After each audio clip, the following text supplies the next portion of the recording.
তখন তাকে গ্রেফতার করা হয় এবং রহস্যজনকভাবে আজকে ডক্টর শ্যামাপ্রসাদ মুখার্জিকে মৃত্যুবরণ করতে হয়। এই দুর্ভাগ্য আমাদের ভারতবর্ষে আছে। কারণ কংগ্রেসের মতো একটা দল যা সিংহাসনে ছিল 60 থেকে 65 বছর, তারা ভারতবর্ষটাকে শেষ করে দিয়েছে। আজকে সেই কংগ্রেস সরকার আজকে তারা আবার ভারতবর্ষটাকে সরকার করবার জন্য চক্রান্ত করছে।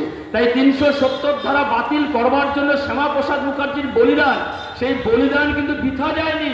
তার জন্য চেষ্টা করেছিলেন অটল বিহারী বাজপেয়ী। তিনি বলেছিলেন, একটা স্লোগান দিয়েছিলেন, সারা ভারতবর্ষের জনপ্রিয়তা অর্জন করেছে। পার্লামেন্টে সেই স্লোগানটা উত্থাপিত করে বিশ্বের কোনায় কোনায় সেই স্লোগান পড়ে গেছে। আপনাদের কাছে সেই 4টি লাইন আমি উত্থাপিত করতে চাই।